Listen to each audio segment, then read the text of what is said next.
নমস্কার বন্ধুরা, আমি মনীষা। আর মনীষার রান্নাঘরে তোমাদেরকে অনেক অনেক অনেক স্বাগত। আজ একটা নতুন রেসিপি নিয়ে আবার চলে আসলাম তোমাদের সামনে। এখানে নিয়ে নিয়েছি গাটি কচু, যাকে বলে কচুর মুখী, আর সাথে আলু। আর এখানে আমি নিয়ে নিয়েছি ইলিশ মাছ, ছোট ইলিশ। তো ইলিশ মাছকে দুটো ফাল করে নিয়েছি। নিয়ে এখানে আমি গরম জল বসিয়ে দিয়েছিলাম কড়াইতে।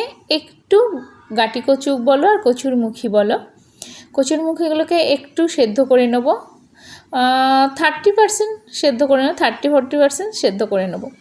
তার মধ্যে দিয়ে দিলাম সামান্য একটু লবণ। আর দেখেছো জলটা টকবক করে ফুটে উঠেছে, তার কিছুক্ষণ পরেই নামিয়ে নিয়েছি। এবার শুকনো কড়াইয়ের মধ্যে একটু জিরে আর গোলমরিচ ভালো করে ভেজে তুলে রাখবো। আজকের রান্নাটা কিন্তু আমি সর্ষের তেলে করছি। এখানে সর্ষের তেল দিয়ে দিয়েছি। তেলটা গরম হয়ে যাওয়াতে আমি যে লবণ হলুদ দিয়ে মাখিয়ে রেখেছিলাম মাছগুলো, সেই মাছগুলো দিয়ে দিচ্ছি। প্রথমেই ইলিশ মাছের মাথাগুলো ভেজে নিচ্ছি, তারপরে লেজাগুলো।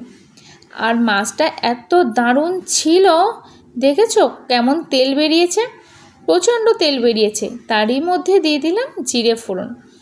জিরে ফোড়ন দিয়ে দিলাম এই গাটি কচুগুলো। তার মধ্যে দিয়ে দিলাম সামান্য লবণ, দিয়ে একটু ভাজা ভাজা করে নেব।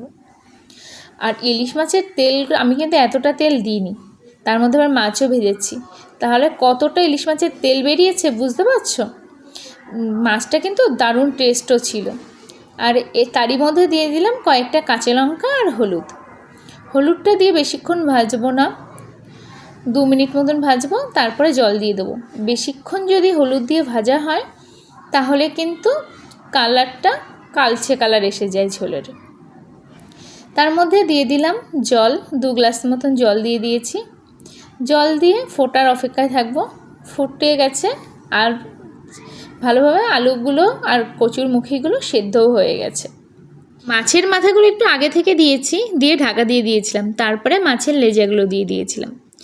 আর এখানে ঝোলটাকে ঘন করার জন্য কয়েকটা আলু আর কচুর মুখী ভেঙে দিচ্ছি, যাতে ঝোলটা একটু ঘন হয়, তাতে খেতেও টেস্ট লাগে।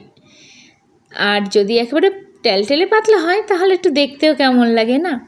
আর ওই যে জিরে আর গোলমরিচগুলো ভেজে তুলে রেখেছিলাম, সেটাকে গুঁড়ো করে নামানোর আগে দিয়ে দিলাম। এবার 1 মিনিট ফুটিয়ে নেব। ফুটিয়ে নিয়ে তারপরে ঝোলটা নামিয়ে নেব। তো আমার ঝোল কিন্তু রেডি হয়ে গেছে। তোমাদের রেসিপিটি কেমন লাগলো অবশ্যই কমেন্টে জানিও। যদি তোমাদের ভিডিওটা ভালো লেগে থাকে তাহলে প্লিজ লাইক, কমেন্ট, শেয়ার করো।